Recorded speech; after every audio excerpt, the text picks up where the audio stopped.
अस्सलाम वालेकुम, कैसे हैं आप लोग। उम्मीद करता हूं कि खैरियत से होंगे। Myself Hasan Nawaz. तो ये हमने स्टार्ट किया हुआ एजुकेटर के टेस्ट की प्रिपरेशन के हवाले से प्लेटफॉर्म। तो आज हम बेसिकली डिस्कस करने जा रहे हैं वेक्टर्स प्रोडक्ट, वेक्टर को आपस में मल्टीप्लाई करना। तो कैसे वेक्टर्स आपस में मल्टीप्लाई होते हैं, उनमें फिर स्केलर प्रोडक्ट, वेक्टर प्रोडक्ट आ जाता है। तो वेक्टर्स वाले चैप्टर को स्टार्ट किया हुआ, इससे पहले मेजरमेंट वाले चैप्टर को स्टार्ट किया था हमने, और बहुत ही यूनिक डाटा है। इंशाल्लाह आप लोगों के लिए काफ़ी इफेक्टिव वीडियो होगी। तो आज हम सीखते हैं वेक्टर प्रोडक्ट और उनसे बनने वाले एमसीक्यूज। Let's start. तो first of all vector product जो होता है हमारे पास, वेक्टर को जब हम आपस में मल्टीप्लाई करते हैं, वेक्टर मल्टीप्लाई बाय वेक्टर्स, दो वेक्टर्स को आपस में मल्टीप्लाई करें और हमारे पास अगर आंसर आ जाता है मल्टीप्लाई करने से, ठीक है, स्केलर आंसर आए हमारे पास, ठीक है, वो स्केलर प्रोडक्ट लाता है। दो वेक्टर्स को आपस में मल्टीप्लाई किया, आंसर अगर हमारे पास स्केलर आ जाए तो वो स्केलर प्रोडक्ट कहलाता है, ठीक है। तो स्केलर प्रोडक्ट को हम डॉट प्रोडक्ट भी कहते हैं, डॉट प्रोडक्ट भी कहते हैं, डॉट प्रोडक्ट भी कहते हैं, और इसको हम स्केलर प्रोडक्ट भी कहते हैं, स्केलर प्रोडक्ट, स्केलर प्रोडक्ट भी कहते हैं। इसी तरह जब हमारे पास वेक्टर्स को हम आपस में मल्टीप्लाई करें और हमारे पास अगर आंसर वेक्टर आ जाए, ठीक है, वेक्टर आ जाए, तो इसको हम क्रॉस प्रोडक्ट भी कहते हैं, और इसी तरह इसका बन जाएगा हमारे पास, ये स्केलर है तो ये हमारे पास बन जाएगा वेक्टर प्रोडक्ट, वेक्टर प्रोडक्ट, ठीक है, वेक्टर प्रोडक्ट बन जाएगा। तो ये बेसिकली वेक्टर की मल्टीप्लिकेशन है।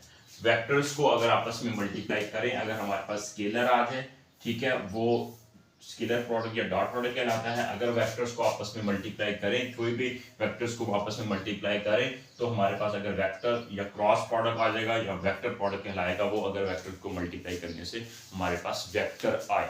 तो ये था बेसिकली बेसिक इंट्रोडक्शन। तो हमने यही डॉट या स्केलर प्रोडक्ट को लेके चलना है, क्रॉस या वेक्टर प्रोडक्ट को लेकर चलना है। तो आज का हमारा टॉपिक यही होगा, इनकी प्रॉपर्टीज डिस्कस करेंगे और इसको डिफाइन करेंगे और देखेंगे कि ये वेक्टर प्रोडक्ट और स्केलर प्रोडक्ट क्या होता है। Let's start.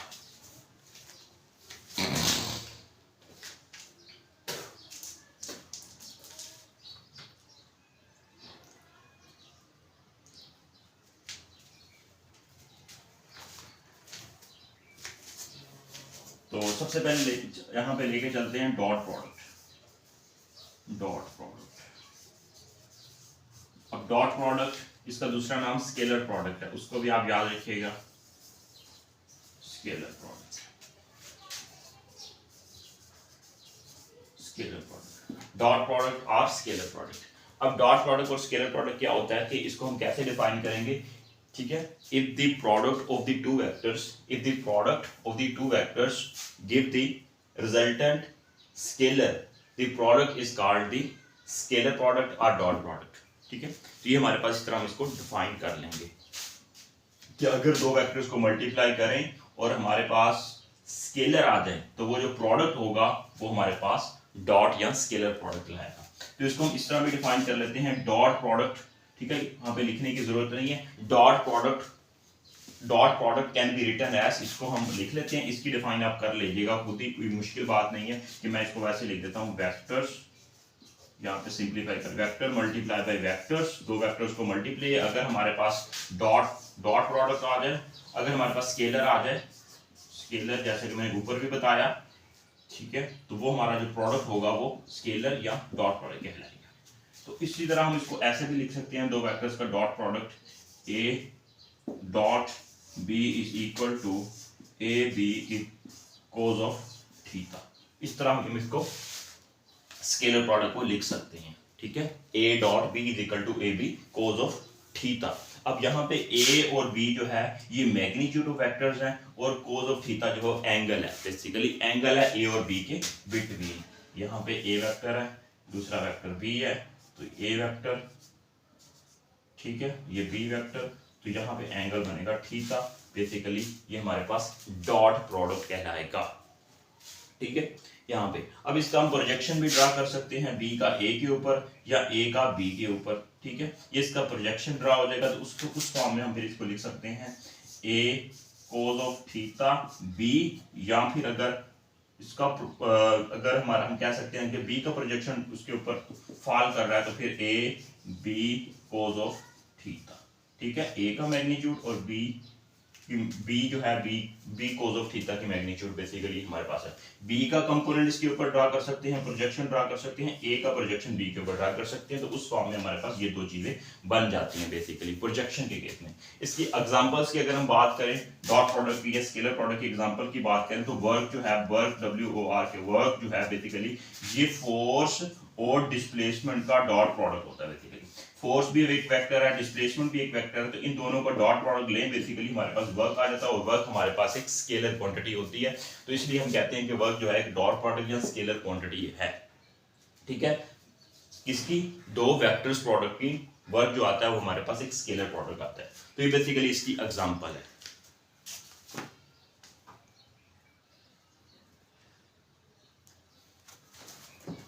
तो इसी तरह नेक्स्ट इसकी एग्जांपल की बात करें, एक तो हमारे पास वर्क आ गया इसकी एग्जांपल वर्क, और दूसरी हम यहाँ पे और भी एग्जांपल इसकी बनती है, पावर भी इसकी एग्जांपल है, P = F dot V, power भी एग्जांपल है स्केलर प्रोडक्ट की, ठीक है। ये कुछ एग्जांपल्स हैं।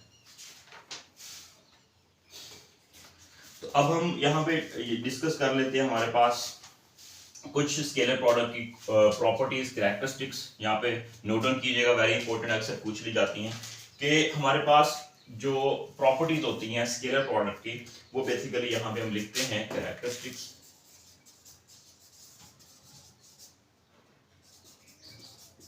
कैरेक्टरिस्टिक्स ऑफ द डॉट या स्केलर प्रोडक्ट,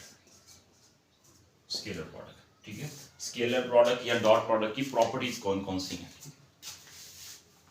अब सबसे पहले यहाँ पे बात नोट कीजिएगा, क्योंकि हमने यहाँ पे देखा कि ए का प्रोजेक्शन बी के ऊपर या बी का प्रोजेक्शन ए के ऊपर जब ड्रा करते हैं तो इनका आंसर आता है ये सेम आता है, ठीक है। इसलिए हम कहते हैं कि बेसिकली हमारे पास जो स्केलर प्रोडक्ट या डॉट प्रोडक्ट होता है ये कम्यूटेटिव प्रॉपर्टी होती है, ठीक है। ओबे करती है कम्यूटेटिव प्रॉपर्टी, मतलब ए,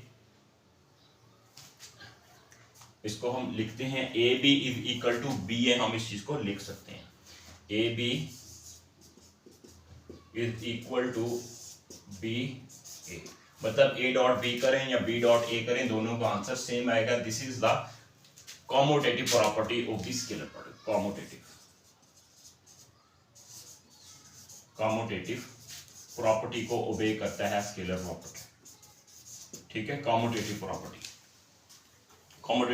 को ओबे करता है हमारा स्केलर प्रोडक्ट या डॉट प्रोडक्ट, ये फर्स्ट प्रॉपर्टी है, ठीक है। सेकंड प्रॉपर्टी की बात करें तो हमारे पास आ जाता है यहाँ पे, अगर हम डॉट प्रोडक्ट लें टू परपेंडिकुलर वेक्टर्स का, ठीक है, डॉट प्रोडक्ट लेते हैं, डॉट या स्केलर प्रोडक्ट लें किसका? दो परपेंडिकुलर वेक्टर्स का, टू परपेंडिकुलर वेक्टर्स का अगर हम डॉट प्रोडक्ट लेते हैं, ठीक है, मतलब ए डॉट बी, तो हमारे पास यहाँ पे एंगल कितना बना है, परपेंडिकुलर की बात की हमने, तो 90 का एंगल बनेगा, ए बी हमारे पास आ जाएगा कोस ऑफ 90, तो आंसर इसका क्या बन जाएगा, ए बी कोस 90 होता है वो 0 के इक्वल होता है, तो हमारे पास जिसका आंसर आता है बेसिकली वो 0 आता है। तो हम कहते हैं कि दो वेक्टर्स हैं ए एंड बी, उसका जब डॉट प्रोडक्ट लिया उनके दरमियान एंगल 90 का है, परपेंडिकुलर है दोनों वेक्टर्स आपस में, तो उसका जो प्रोडक्ट आता है वो 0 आता है, मतलब जो मिनिमम आता है, ठीक है। तो इसलिए हम इसको लिखेंगे basically dot product of two perpendicular vector जो होता है उसका 0 आता है, ठीक है। इसको अगर हम उस फॉर्म में लिखें, इसकी यूनिट वेक्टर की फॉर्म में लिखेंगे तो हमारे पास क्या बन जाएगा, I dot J is equal to 0 बनेगा, क्योंकि आई और जे भी आपस में परपेंडिकुलर ही होते हैं। जैसे मैं कहा ये हमारे पास ये यूनिट वेक्टर है, ठीक है, ये यूनिट वेक्टर है, बेसिकली यूनिट वेक्टर आते हैं, ठीक है, ये आई ये जे ये के, तो बेसिकली आई और जे आपस में परपेंडिकुलर है, आई और के भी, जे और के भी आपस में परपेंडिकुलर है, इसलिए जे के आई और जे भी 0 आ जाएगा। इसी तरह हम इसको लिख सकते हैं जे डॉट के भी हमारे पास 0 आ जाएगा और के डॉट आई भी हमारे पास 0 आ जाएगा। बेसिकली ये यूनिट वेक्टर्स भी आपस में परपेंडिकुलर होंगे तो उसका आंसर जो होगा वो 0 आएगा। ये हमारे पास सेकंड प्रॉपर्टी आ जाती है, ठीक है। अगर दो वेक्टर्स इन केस ऑफ, अगर हमारे पास पैरेलल वेक्टर्स होंगे, ठीक है, अगर हमारे पास पैरेलल वेक्टर्स होंगे in case of scalar product, parallel vectors, ठीक है, इन केस डॉट प्रोडक्ट या स्केलर प्रोडक्ट, ठीक है, स्केलर प्रोडक्ट या डॉट प्रोडक्ट के केस में अगर दो वेक्टर्स आपस में पैरेलल होते हैं तो उस वक्त हमारे पास आंसर क्या आता है, तो इसका हम ले लेते हैं ए डॉट बी, ठीक है। अब ये पैरेलल है, दो वेक्टर्स आपस में पैरेलल हैं, ठीक है, इस केस में एंगल क्या बनेगा, 0 बनेगा, तो हमारे पास ए बी कोस एंगल 0 बन जाएगा, और ए बी कोस 0 1 होता है, तो आंसर जो आता है वो मैक्सिमम आता है, ठीक है। तो बेसिकली ए डॉट बी का जब डॉट प्रोडक्ट लेते हैं in case of parallel vectors तो हमारे पास आंसर जो आता है वो मैक्सिमम आता है, मैक्सिमम आता है। तो यहाँ पे हमने देखा था एक वेक्टर ये है और दूसरा वेक्टर ये है, ए और बी का हमने जहाँ पे एंगल 90 का बन रहा है तो हमने देखा था 0 आ रहा है, यहाँ पे दो वेक्टर्स आपस में पैरेलल है तो आंसर जो है वो मैक्सिमम आ रहा है, ठीक है। ये भी प्रॉपर्टी है, थर्ड प्रॉपर्टी है ऑफ द स्केलर या डॉट प्रोडक्ट की। इसी तरह नेक्स्ट प्रॉपर्टी को डिस्कस करते हैं। नेक्स्ट प्रॉपर्टी में हमारे पास सिमिलरली ये पैरेलल वेक्टर ना, अगर हम एंटी पैरेलल हो दो वेक्टर्स तो उस वक्त देखते हैं कि क्या रिजल्ट आता है, ठीक है। यहां पे लिखते हैं इफ एंटी पैरेलल, अगर दो वेक्टर्स आपस में एंटी पैरेलल हो उस वक्त हम देखेंगे तो एक वेक्टर ये है, ठीक है, दूसरा वेक्टर उसके बिल्कुल अपोजिट है, तो एंगल क्या बनेगा 180 का, तो यहाँ पे लेंगे a dot B is equal to A B cos of 180, angle theta जो बनेगा वो 180 का बनेगा क्योंकि एंटी पैरेलल होंगे, तो इसका आंसर जो आ जाएगा कोस 180 जो होता है हमारे पास वो किस चीज़ के इक्वल होता है, वो -1 के इक्वल होता है, -1 के इक्वल होता है। तो क्या आ जाएगा, नेगेटिव आंसर आ जाएगा, ए बी नेगेटिव आंसर आ जाएगा। एंटी पैरेलल के केस में जब दो वेक्टर्स आपस में मतलब आपस में एंटी पैरेलल होते हैं in case of scalar product या डॉट प्रोडक्ट तो हमारे पास आंसर जो होता है वो नेगेटिव की फॉर्म में आता है, ठीक है, नेगेटिव की फॉर्म में हमारे पास आंसर आ जाएगा। नेक्स्ट प्रॉपर्टी को डिस्कस करते हैं।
नेक्स्ट हमारे पास प्रॉपर्टी नंबर 5 की बात करें तो हमारे पास सेल्फ प्रोडक्ट की बात करेंगे। क्या बात करेंगे, सेल्फ प्रोडक्ट। अब सेल्फ प्रोडक्ट में क्या होता है कि जब हम एक वेक्टर का उसी वेक्टर के साथ जब डॉट प्रोडक्ट लेते हैं, बेसिकली इस तरह जब एक वेक्टर है उसका हमने डॉट प्रोडक्ट लिया उसी वेक्टर के साथ, तो बेसिकली इसका जो आंसर आएगा ए की मैग्नीट्यूड, फिर उसी वेक्टर ए की मैग्नीट्यूड और कोस ऑफ थीटा, तो बेसिकली इसका बन जाएगा ए स्क्वायर, बस मैग्नीट्यूड का स्क्वायर बन जाता है बेसिकली। ये इसका आंसर आ जाता है basically self product of A vector, ठीक है। वेक्टर का जो सेल्फ प्रोडक्ट लेते हैं आता है सेल्फ प्रोडक्ट या dot product of vector is equal to the square of the magnitude, ये मैग्नीट्यूड का बेसिकली स्क्वायर आ जाता है, ठीक है। ये इसकी प्रॉपर्टी नंबर 5। 6 को डिस्कस करते हैं। Basically the dot product in term of the rectangular component, ठीक है, रेक्टेंगुलर कंपोनेंट्स की फॉर्म में, रेक्टेंगुलर कंपोनेंट की फॉर्म में, ठीक है। वेक्टर सेल्फ प्रोडक्ट ले रहे हैं रेक्टेंगुलर कंपोनेंट की फॉर्म में, तो हमारे पास क्या बन जाएगा, एक वेक्टर सपोज कर लेते हैं कि a is equal to aXi बन जाएगा, दूसरा प्लस बन जाएगा ayj बन जाएगा, प्लस azk बन जाएगा। ये हमारे पास a वेक्टर है और दूसरा वेक्टर b जो है उसका जब हम लेते हैं उसके कंपोनेंट्स तो bxi बनेगा प्लस बी वाई जे बन जाएगा और प्लस बी जेड के बन जाएगा। ये बेसिकली हमारे पास वेक्टर के कंपोनेंट्स बन जाएंगे, वेक्टर्स के कंपोनेंट्स कहलाते हैं ये, ठीक है। अब रेक्टेंगुलर कंपोनेंट्स हमने निकालना है, तो इसके रेक्टेंगुलर कंपोनेंट्स कैसे निकालेंगे, बहुत आसान तरीका है, मुश्किल बिल्कुल भी नहीं है। तो इनके कंपोनेंट्स हम डॉट प्रोडक्ट ए और बी का डॉट प्रोडक्ट लेंगे, ए डॉट बी करेंगे, तो बेसिकली ए लिखेंगे, यहाँ पे ए के कंपोनेंट्स लिखेंगे,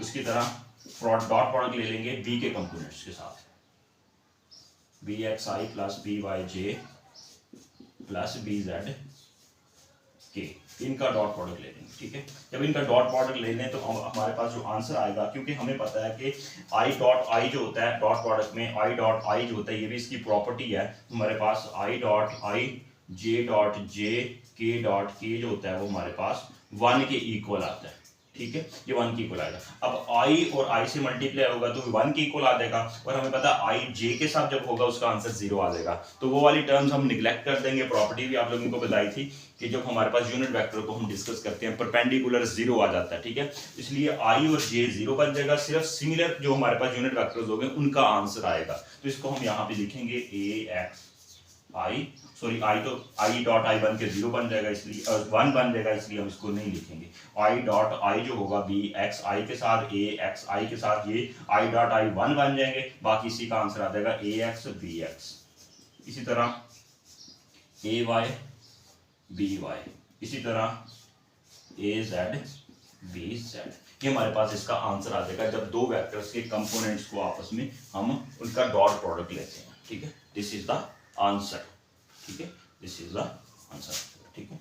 अब यहाँ पे हमें कोई भी वेक्टर्स के अगर कंपोनेंट्स गिवन हो, ए हमें फॉर एग्जांपल ए दिया हुआ है, A is equal to 4i plus 3j minus 5k, और बी दिया हुआ है 3i और दिया हुआ है, दूसरा दिया हुआ है हमारे पास 5y, ठीक है, yj दिया हुआ है, और इसी तरह हमारे पास नेक्स्ट दिया हुआ है 9k दिया हुआ है, 9k दिया हुआ बी वेक्टर के कंपोनेंट्स दिए हुए हैं, ठीक है। सपोज कर लेते हैं उनका जब डॉट प्रोडक्ट लेंगे तो इस तरह हम उसको सीपीसी में रिलीज का आंसर निकाल लेंगे, ठीक है। तो इसको मैं आपको बता देता हूँ वैसे किस तरह निकालना है। हमारे पास अगर गिवन है आई दिया हुआ है, आई प्लस जे दिया हुआ है, सपोज कर लेते हैं प्लस के दिया हुआ, ये ए वेक्टर के कंपोनेंट है, आई जे के दिया हुआ, और बी वेक्टर के कंपोनेंट्स दिए हुए हैं हमारे पास 4i प्लस जे माइनस 5k, इनका डॉट प्रोडक्ट ले लो ए डॉट बी, ठीक है, और सॉरी इधर नहीं इस तरफ, A dot B, I plus J plus K, इनका डॉट प्रोडक्ट ले लेंगे 4i प्लस जे माइनस ये कितना है 5k, तो आई डॉट आई हो जाएगा 4 1 था 4 आ जाएगा, प्लस जे के साथ होगा 1 1 था 1 आ जाएगा, प्लस प्लस माइनस माइनस, तो ये बन जाएगा माइनस 5k, ये 4 प्लस 1 माइनस 5k, ये बन जाएगा 6 माइनस 5, तो इज इक्वल टू 1। इसका आंसर आ जाएगा हमारे पास 1 आंसर आ जाएगा, ठीक है। 5 6 माइनस 5 1 आंसर आ जाएगा। इस तरह हम डॉट प्रोडक्ट भी ले सकते हैं, ठीक है। सॉरी 4 और 1 5 बन जाता है, 6 सॉरी मिस्टेक हो गया, 4 और 1 5, 4 और 1 5 और माइनस 5, तो ये आंसर इसका 0 बनेगा, ठीक है। तो डॉट प्रोडक्ट बेसिकली सिंपल हम ले लेंगे, ठीक है, जिस तरह इस प्रॉपर्टी को यूज किया गया है इसके अंदर, तो ए और बी वेक्टर्स के कंपोनेंट गिवन है, उसका डॉट प्रोडक्ट ले लेंगे सिंपल, तो हमारे पास इसका आंसर निकाल लेंगे, ठीक। तो ये हमने डिस्कस की यहाँ पे प्रॉपर्टीज, ठीक है। स्केलर प्रोडक्ट को आज हम लेके चले थे बेसिकली, ठीक है। तो नेक्स्ट इंशाल्लाह लेके चलेंगे हमारे पास वेक्टर प्रोडक्ट और उसकी फिर एग्जांपल्स, उसकी प्रॉपर्टीज वगैरह को डिस्कस करेंगे। ऑल द बेस्ट, उम्मीद करता हूँ कि आज का लेक्चर आप लोगों को समझ आ गया होगा। बेसिक किसी भी बुक से आप पढ़ सकते हैं, और कोई क्यूरी हो तो कमेंट सेक्शन में कमेंट कर सकते हैं, ये नोट्स अगर चाहिए तो वो भी आपको मिल जाएंगे। सिंपल स्केलर प्रोडक्ट क्या होता है उसको डिफाइन करना सीखें, उसके बाद उसके मैथमेटिकली फॉर्म में भी उसको हमने फिर डिफाइन किया, ए डॉट बी और A B cos of theta आ जाएगा, उसकी फिर एग्जाम्पल देखिए वर्क, उसके बाद फिर उसकी पावर की एग्जाम्पल्स हैं, ठीक है। तो ये बेसिकली हमारे पास इसके अलावा और भी बहुत सी एग्जांपल इसकी बन सकती हैं। तो इसके साथ फिर हमने देखा, उसके बाद इसकी प्रॉपर्टीज को यहाँ पे डिस्कस किया कि इसकी प्रॉपर्टीज कौन कौन सी हमारे पास। हमने देखा कि दो वेक्टर्स का अगर पैरेलल हो तो मैक्सिमम रिजल्ट आता है, एंटी पैरेलल हो तो जीरो रिजल्ट आता है, अगर एंटी पैरेलल हो तो नेगेटिव में रिजल्ट आता है, अगर वो परपेंडिकुलर वेक्टर्स हो तो उसके बाद हमारे पास डॉट प्रोडक्ट में या स्केलर प्रोडक्ट में उसका आंसर जो होता है वो जीरो आता है। सेल्फ प्रोडक्ट जो लेते हैं तो बेसिकली उसकी मैग्नीट्यूड का स्केल आता है। फिर हमने देखा कि कंपोनेंट्स की फॉर्म में किस तरह रिजल्ट बनता है, और आई डॉट आई करेंगे तो 1 आता है, आई डॉट जे करेंगे तो 0 आएगा, क्योंकि ये दोनों आपस में परपेंडिकुलर, जिसका जे के ये भी परपेंडिकुलर, इसको हमने कंपोनेंट्स की उसके यूनिट वेक्टर्स की फॉर्म में भी हमने यहाँ पे इसको डिस्कस किया। तो होप्स हो कि आप लोगों को समझ आ गई होगी। इंशाल्लाह नेक्स्ट इसी तरह लेके चलेंगे वेक्टर प्रोडक्ट को। चैनल पर नहीं तो चैनल को सब्सक्राइब कर लें। All the best, take care.